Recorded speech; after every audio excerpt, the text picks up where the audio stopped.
بسم اللہ الرحمن الرحیم۔ السلام علیکم۔ میرے دوست کی بیوی مجھ سے پردہ کرتی تھی، مگر پھر بھی میرا دوست اپنے گھر مجھے کھانے پر لے جاتا تھا۔ ایک دن میرا دوست اپنی بیوی کے لیے خوبصورت سی پازیب لے گیا۔ گھر واپس آیا تو اپنی بیوی کے پاؤں میں وہی پازیب دیکھ کر میں حیران رہ گیا۔ مجھے کچھ شک ہوا تو اگلے دن اپنے دوست کے گھر بنا بتائے ہی چلا گیا۔ جو ہی اندر پاؤں رکھا تو جان نکل گئی، کیونکہ وہ تو آج پھر سر شام ہی کاشف میرے سر پر کھڑا اصرار کر رہا تھا کہ میرے ساتھ گھر چلو، تمہاری بھابی نے بریانی بنائی ہے۔ میں نے صاف صاف انکار کر دیا تھا، کیونکہ مجھے روز روز کاشف کے گھر جانا اچھا نہیں لگتا تھا۔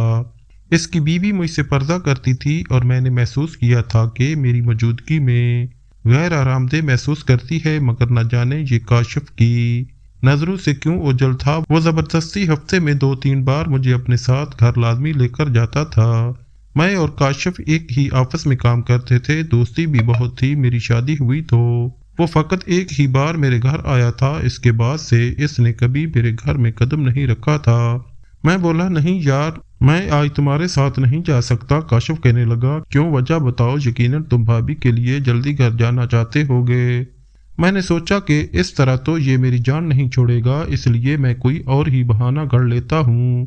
میں نے نفی میں سر ہلا دیا اور بولا، نہیں یار، یہ بات نہیں ہے، دراصل میرے ابو کی طبیعت خراب ہے، اس لیے انہیں ڈاکٹر کے پاس لے کر جانا ہے۔ گھر واپس تو شاید میں لیٹ ہی پہنچوں۔ کاشف نے سر ہلا دیا اور بولا، یہ تمہاری مجبوری سچی ہے، اس لیے میں تمہیں مجبور نہیں کروں گا، تم چلے جاؤ۔ دراصل میرے والدین علیحدہ گھر میں رہتے ہیں، جبکہ میں اور میری بیوی آفس کی جانب سے ملنے والے گھر میں رہا کرتے تھے۔ خیر، میں کاشف سے جان چھڑوا کر اپنے گھر آ گیا تھا، مگر یہ دیکھ کر تو میں حیران ہی رہ گیا کہ میری بیوی گھر پر موجود نہیں تھی۔ ایسے پہلے کبھی نہیں ہوا تھا۔ میری اور نادیہ کی شادی کو 2 برس ہو چکے تھے۔ ان 2 سالوں میں جب بھی میں آفس سے واپس لوٹتا تو اپنی بیوی کو گھر میں ہی پایا تھا۔ اس کا یوں گھر سے غائب ہونا غیر معمولی سی بات تھی، اس لیے میں چوکیدار کے پاس چلا گیا اور بولا، خان صاحب، بیگم صاحبہ کہاں گئی ہیں؟ کچھ بتا کر گئی ہیں؟ چوکیدار نے کندھے اچکا دیے اور بولا، صاحب جی، وہ معمول کے مطابق ہی گھر سے نکلی ہیں، جلدی آ جائیں گی۔ میں تو چوکیدار کی بات سن کر ہی دنگ رہ گیا تھا۔